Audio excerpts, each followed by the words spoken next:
Um, so the practicum, I worked with the Stalo Tribal Council, located in the Fraser Valley near Chilliwack, and I worked on a project that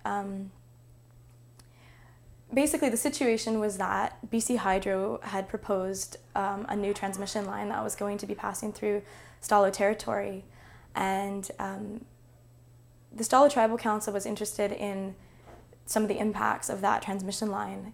And so they wanted a student to help sort of research the impacts of the chemicals and pesticides and things like that that BC Hydro would be using to maintain the rights of way around the transmission lines.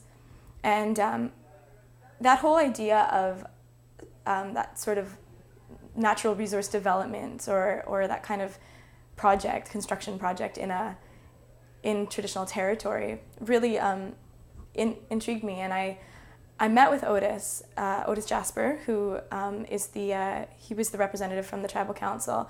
So he was my practicum supervisor, but he was also a FNSP alumni.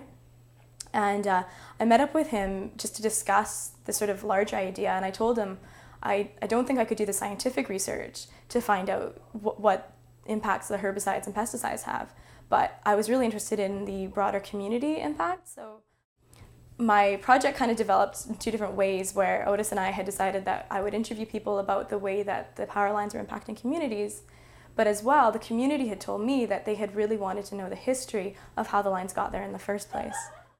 I ended up compiling a report that combined the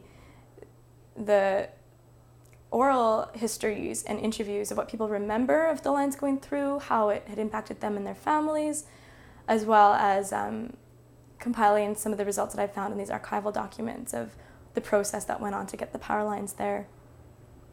So it was quite an ambitious project, I think, for the practicum.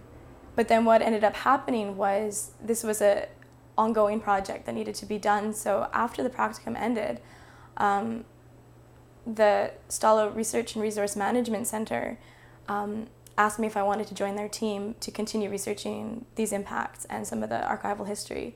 So that was amazing. So right after I finished UBC, they asked me when I could start. So I pretty much seamlessly went from doing this as a practicum to doing it as a full-time job. And I worked there for about a year, continuing on with this research.